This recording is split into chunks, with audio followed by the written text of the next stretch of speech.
This podcast is brought to you by Most Valuable Podcasts, leading the league in podcasting entertainment.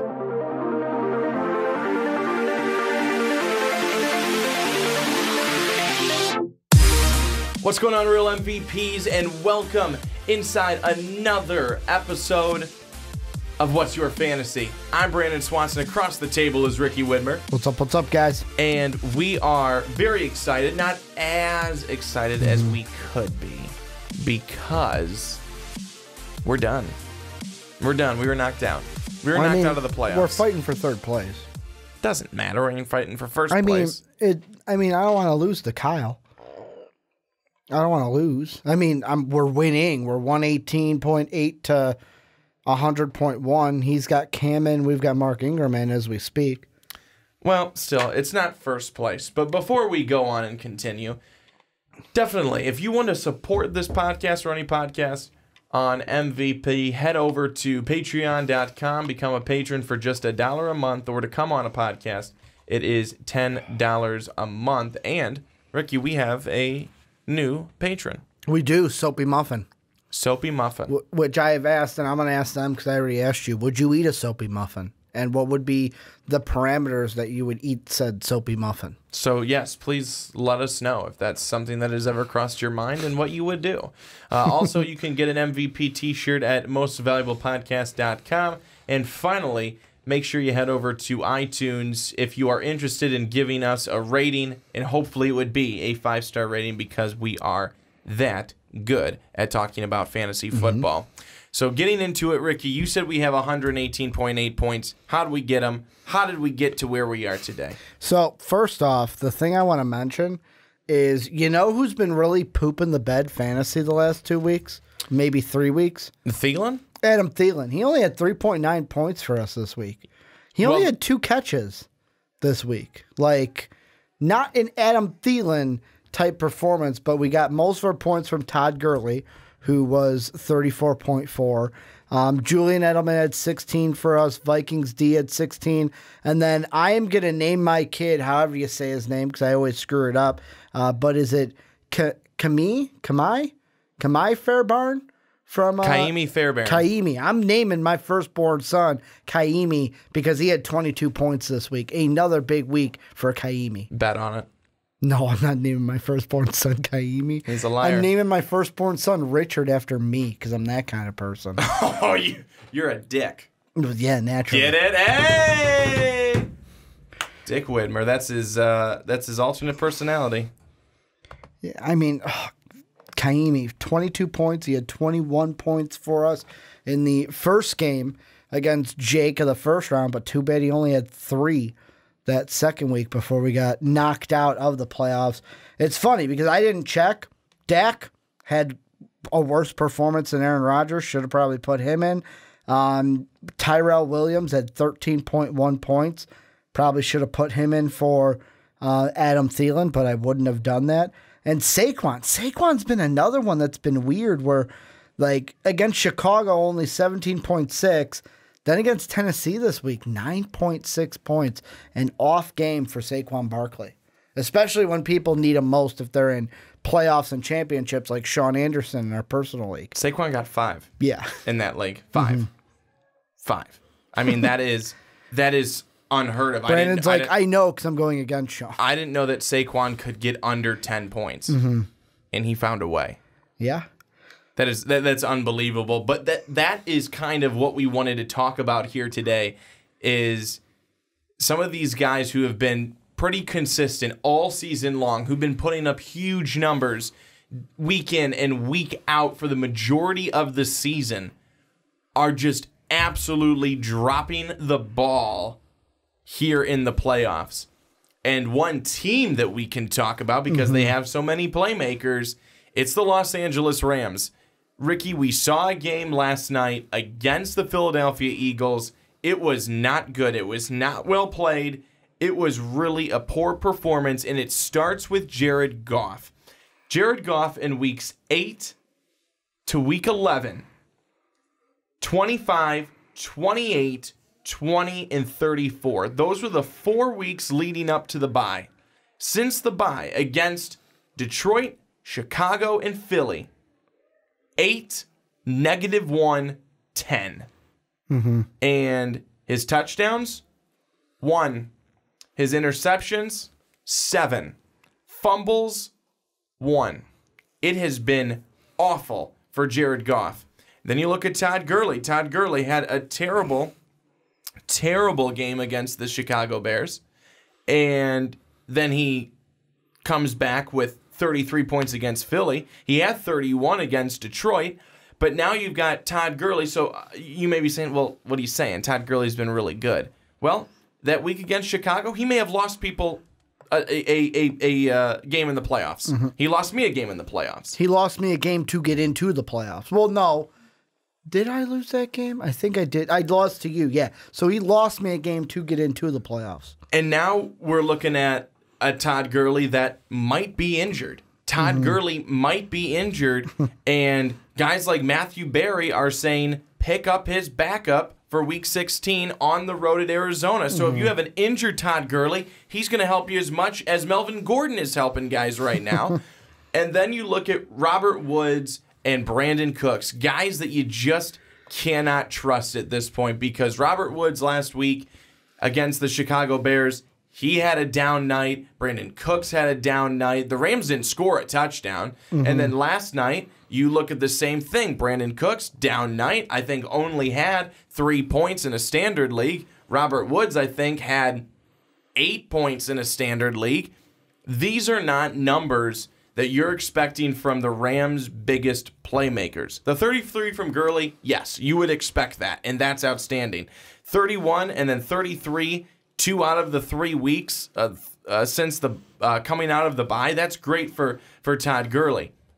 Goff has been awful, and everything's running through Jared Goff, and no one is benefiting because of how poorly Jared Goff has played, and now Todd Gurley, of course, with the injury. Yeah, if Jared Goff is your guy right now, find a new guy. That's what I'm saying. Because, like, I'm just looking at quarterbacks that are out there. Here's a couple that I would think about. Number 1, pick up Lamar Jackson. He's a guy that's owned in only 54% of leagues. And he's a guy that I even started for a little bit of a stretch there when Mitch was injured. And ever since he's became the starter, his lowest game is 15.9.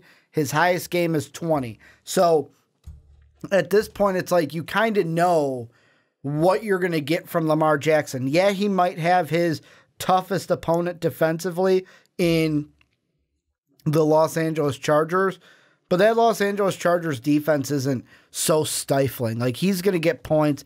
He's a guy that even without touchdowns, like he didn't have a touchdown through the air against Cincinnati or Atlanta. That's his low end, 15-16. But it's like, even with 2 interceptions against Oakland, got to 20 points on that game in PPR, where he is one guy that's like, if I have Jared Goff, if Lamar Jackson is there, I would go ahead and pick him up. Another guy I'm going to say I'm interested in for this week is Derek Carr. And the reason why I say that is who he is going to play in Week 16. So this past week, Week 15, his lowest points since Week 12 against Baltimore, but like against KC, he had 3 touchdowns, 24 points. Against Pittsburgh, he had 2 touchdowns, 18 points.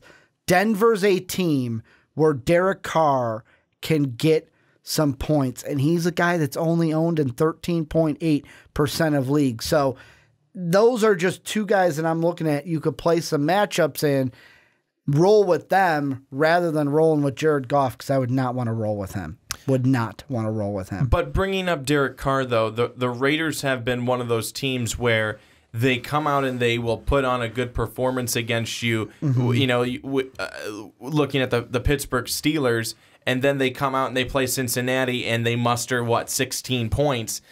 Nothing really exciting there. But Cincinnati's a tough defense. Like, Lamar also had his lowest game against Cincinnati. But I also want to say, look at Denver. Now, I know that Baker Mayfield, I think, had 251 yards, 2 TDs, and an interception About against 13 them. points. But they only put up 17 points. Mm-hmm. So while Denver's defense is one that's kind of been up and down this season, I don't think they're necessarily cupcake like an Arizona Cardinal defense is. I mean, I wasn't saying cupcake. I'm saying like play the matchup of what's available to you as well.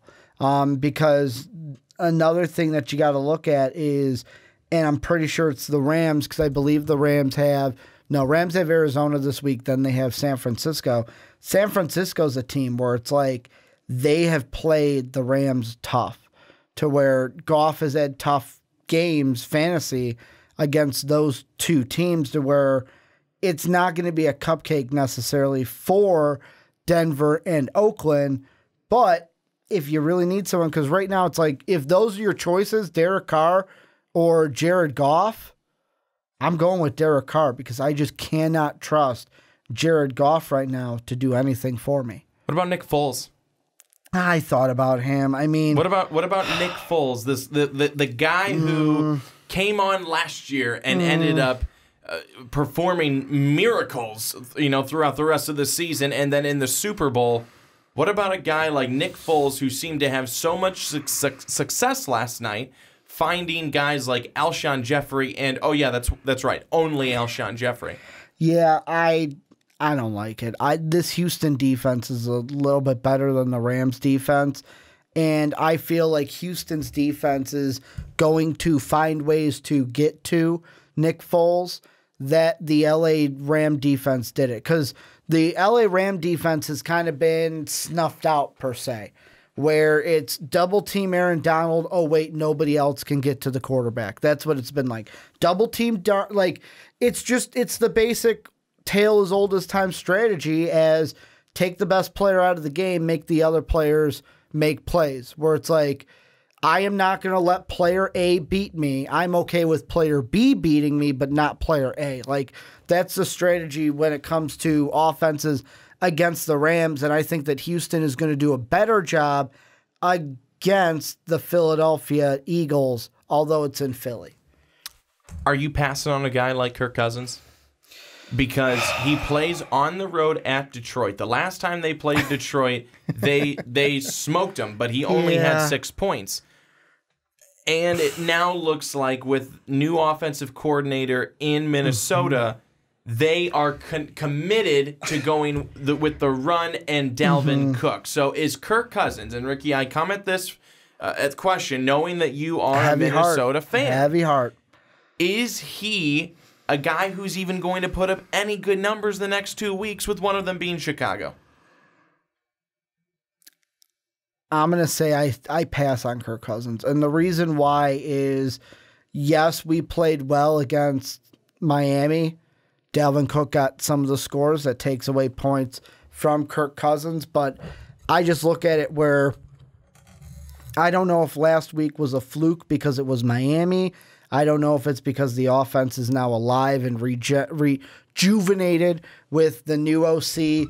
I still have some questions for Minnesota, enough questions to deter me from having Kirk Cousins as my starting quarterback for a potential championship game, because that's where I'm at right now if I'm still in my fantasy playoffs.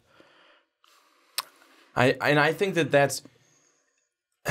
That makes complete sense. I also think, though, that you're looking. I mean, we're not talking as thin as a tight end position might be, but you are definitely looking still fairly thin at that quarterback position, because some of the matchups aren't that great. Some of these guys with a name that Kirk Cousins, you are even surprised that he's available. Based off of how he did at the beginning of the season to where he is now, I mean, he has completely dropped off. I think everyone was thinking Kirk Cousins, beginning of the season, oh, this guy is going to just tear it up all year long, because that's what he was doing at the beginning of the year, and he has really dropped off since then. Now, one name I'm going to throw to you. He had a bad week this week, but could have a better week next week, because he's going up against the dysfunctional Tampa Bay Buccaneers. If, let's say, you've got Jared Goff and Dak as your backup, Do you take a roll with Dak knowing that the last game he only had 6 points against Indy, knowing that he's got the Buccaneers this upcoming week? I would, yes. I would definitely roll with him. I picked up Dak in my big league, which I'm out of because I was horrible this season. But I had picked up Dak. I had dropped Stafford, said, sorry, Matt, we're done. We're done. And I had been with Stafford for a long time, a Dynasty League, and I had just gotten rid of Stafford. I rolled with him for a long time. Now I've got Mitch Trubisky. I've been going with him. And I picked up Dak as a backup and a guy maybe to have for the future as well. He had a huge game against the Philadelphia Eagles. Then the clunker against the Colts. I think he bounces back against Tampa Bay. That could definitely be a shootout game there where he's hooking up with Amari Cooper a lot in that one. I would definitely take a flyer on him and roll with him. Tampa Bay has just not been good this season, and we all know that their defense has plenty of holes. Question for you. Yes. And I don't mean to quickly, abruptly call an audible and move to a different position, but because you mentioned Todd Gurley, you know who's been a running back who right now it might be way too late to pick him up because he's owned in 83% of leagues now. But you know who's been a really good option at the running back position for the playoffs? Derrick Henry. Last 2 weeks, 47.9, and then this past week didn't slow down, 30.2.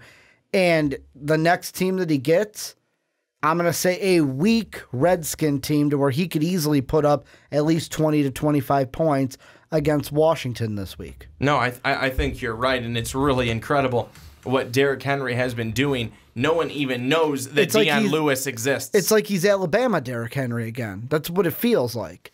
Well, I don't know what has happened. This is a different Derrick Henry. It's a completely different Derrick Henry. Against the Giants, and I know that they were trying to run clock out too, but 33 carries in that game. He got the ball almost double what he got against Jacksonville. Double of what he's got against Jacksonville. His highest carry total up until last week was 18, and then he had 33 against the Giants. It's impressive. I mean, it is very impressive, but here's the problem. You don't get a point per attempt. Yeah. But here's the problem though, is that he is picked up by everybody now. He's not available. He's not out there. No one's gonna be able to get him at this point. That's the only problem. I'm just saying, if you have him on your team, let's say you didn't start him this week because you're like, I want to see if last week was a fluke. Guess what? It's not a fluke. And if you're still in your playoff because you sat him, go ahead and play him next week. Oh yeah, I mean you keep rolling with Derrick Henry. You do not.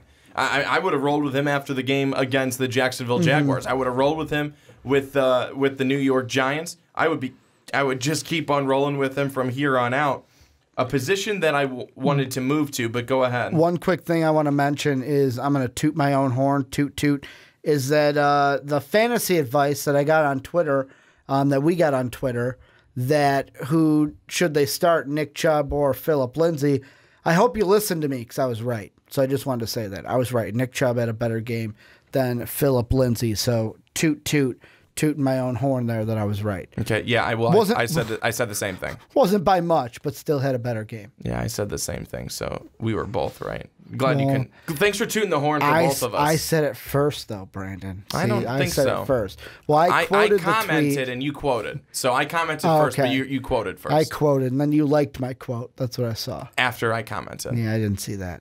So toot. So you're not that special, as we already knew.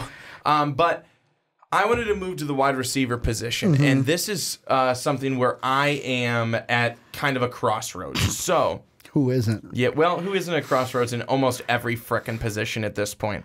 So where I'm at a crossroads is this. So I have Odell Beckham in our personal league. Ricky, I have Odell Beckham. Had to sit him this week. He was out. I had, and he's no longer on the team because he's on IR out for the season, Emmanuel Sanders. Two guys who have been putting up pretty good numbers all season long. I don't have. Sanders is gone for the year, and Odell Beckham, who knows if he's going to be out for the next couple of weeks. That would end the season, of course. And if he's out for this next week, can't use him there either. So I've got Mike Evans right now, Brandin Cooks, and then I used Jarvis Landry in the flex. I don't have another wide receiver on my bench outside of an injured Odell Beckham. I picked up Landry. He had before this showing of 3 points, he had 20 and then 10. I haven't been getting good production out of Cooks either. 5, 2, and 6 the last 3 weeks. And Mike Evans has been either great game or non-existent. So I am really struggling at that wide receiver position. But when I go and look at wide receivers available, all there is shakiness. I've got Calvin Ridley, who's boom or literally doesn't come to play in the game. Corey Davis, who was starting to get a little consistent. He had 18, then he had 11, then he went consistently bad to 2 and 3. PPR or non-PPR? It's our league, so it's non-PPR. our league. Okay. Well, I didn't know if I didn't hear if you mentioned our league or not. And then there's do I go after Mike Williams after the big game that he had? But I haven't liked Mike Williams all year because he's inconsistent. And because he's playing against Baltimore. I'll give you a name. It's not a sexy name, but at least you know it's consistent. But this matchup might not be the best for him, but there's a possibility he can get points. Dante Pettis, wide receiver with the 49ers. And I know I don't like that name. You give your face, but he's a guy, I know PPR, 17, 29, 13, 13, and those receptions were full. So in standard, it'll be closer to about, let's say, 13, 24, 10, and then my math is correct, 8. But it's one of those to where you at least know what you're getting from him. Maybe, and that's why I asked PPR, non-PPR, because he might be a little bit better of an option for a PPR league. But if you're just in the mindset of anything's better than 0, that might be an option for you. Otherwise, with that, like, one that I'll throw your way, waiver wires for this week, do you take a swing at Mike Williams after he had the 36 in PPR, 36.5 week? Non-PPR, that'd be about a 29-point week. Do you make a swing at him hoping that he's going to be that double-digit performer against Baltimore this week? If you're desperate, I think you got to. And that's what I was just talking about, and maybe you had missed it. I had mentioned Mike Williams, that he had 28 points in our standard league this past week. But the thing is, just are you feeling lucky punk is basically what you got to look at. No, I'm not. And he's been too inconsistent. He either scores a touchdown or he gets a catch for 15 yards or doesn't even get targeted. Here's the big thing. If Keenan Allen is out with a hip pointer, which he didn't play against Kansas City, got nothing, did Keenan Allen, then I make a real conscious decision to possibly go for Mike Williams. But if Keenan Allen is in, that's who Rivers is going to. That's who he's looking at. Another thought I had is, I know I said it at the beginning of the wide receiver segment, is that Calvin Ridley has been kind of boom or bust. The last time they played Carolina, he had 4 catches, 64 yards, and a touchdown. They play Carolina next week. I got one for you. And maybe you mentioned this name and I didn't hear it. Did you mention Robbie Anderson's name? No, I didn't. He's playing Green Bay. He's had 17, and this is PPR, so I'll do the math. About 13, and then, what's 22 minus 7? What would that be? That'd 15. Be about 15. 13 and 15 the last 13 and 15 in the last 2. That's not bad for me. It's in not a standard league. It's not bad at and all. He's got at least 70 yards and 2 touchdowns in the last 2 games against Buffalo. And the last game he did it against they did that against Houston. So I mean, they're still at home. They're playing Green Bay. Green Bay's been weak. I think you can make a roll with Robbie Anderson. He's only owned in 18% of leagues. That's who I would make my roll with, is Robbie Anderson. Because it seems like he's catching fire at the right time. Like, the thing that sucks is, like, if it was a PPR league, and I know it's not, but I'm going to mention this anyways for someone who might be in a PPR league. If it was PPR, I'd say pick up Deshaun Hamilton. And the reason why is, yeah, he's only had 47 and 46 yards the last 2 games, but he's had 7 receptions in both of them. That's 7 easy points right there to where he's at 17 and 11 points.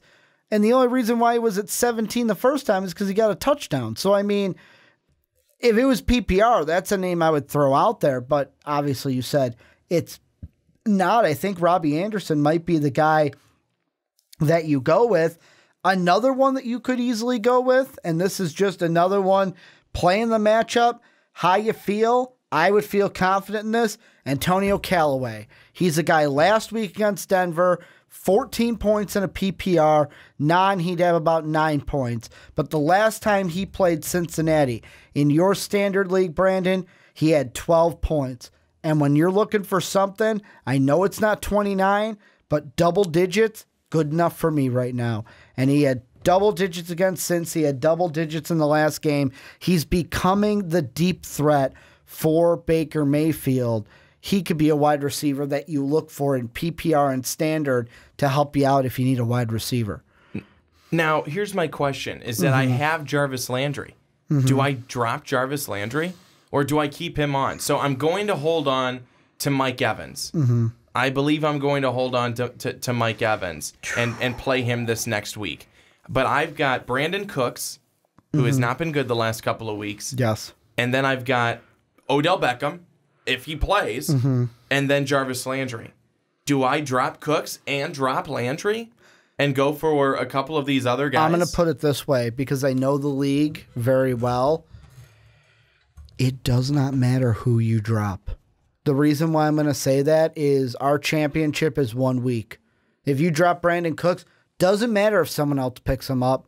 You got one shot. Oh, no, and I understand that. I'm just saying, am I making the right move and dropping them to go over for somebody else in the hopes that one of them that I'm dropping doesn't break out? I would go with whoever you think is going to get the most points. And the thing with Jarvis Landry that I'm going to throw your way is why I would lean towards Antonio Callaway if it was me, is Jarvis Landry in the last game only had 3 catches, 37 yards.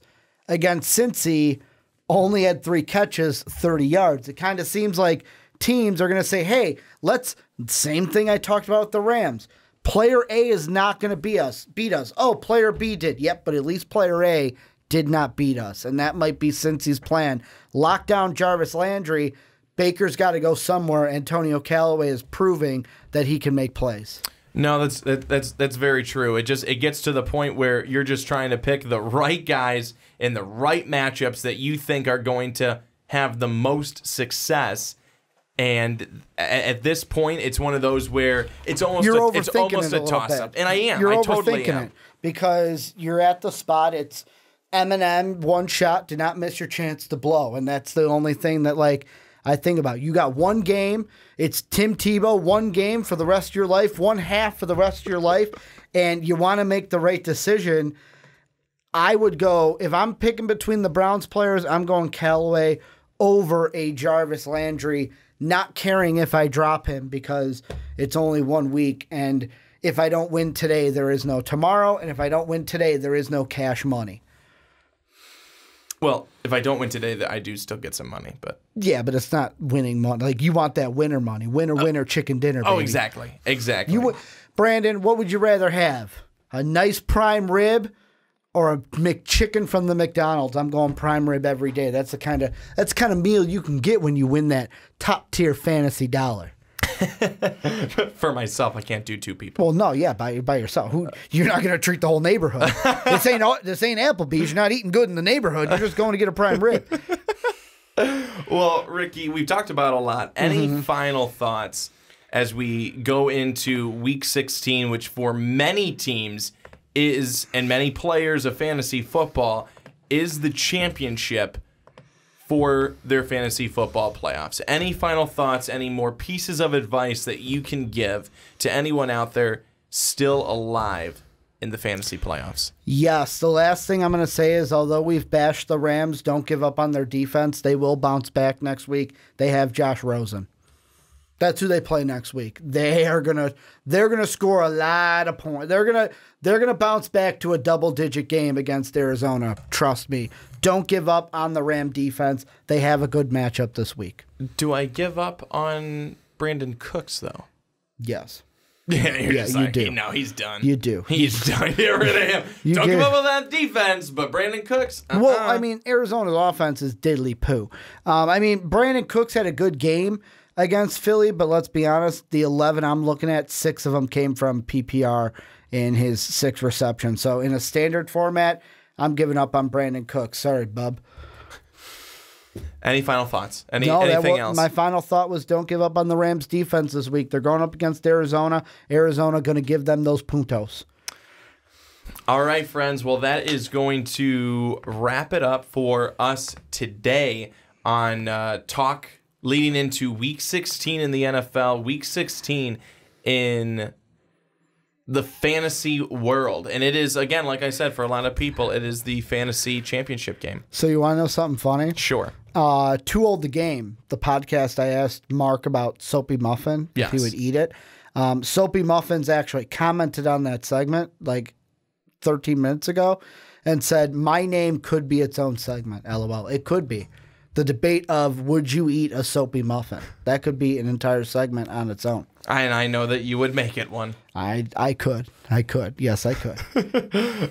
Well, again, that is going to wrap it up for us. And we are going to come back in Week 17. This is not the last week. We'll be back Week 17, but we're going to be doing things a little bit differently. And I will tell you today that we're going to come at it more from a perspective of who are we looking at for next year? Who are some of our early favorites next year to be some of the better players in fantasy football? Who do we think maybe is going to fall off in fantasy? And we're going to have all of that next week. So be looking forward to that show a week from now, certainly. So that is it for us today. Thank you so much for listening and watching. Remember, head over to patreon.com, become a patron. Just $1 a month, you can do that, or $10 a month. You can support the podcast, come on a podcast, and that's what you can do with us. Also, head over to mostvaluablepodcast.com, and you can get an MVP t-shirt. Finally, if you would like, head to iTunes. Give us that 5-star rating if you think that we are worthy of it, and we hope that we are. Again, thank you so much for watching us here today talk fantasy football. Again, good luck to everybody. If it's your fantasy championship game, good luck to you. I hope you win it all. Unless the person you're playing is a better person than you, then I hope that they win over you. But that is going to do it for us. For Ricky Widmer, I'm Brandon Swanson saying so long, everybody. Enjoy the rest of your week and enjoy Week 16 in the NFL.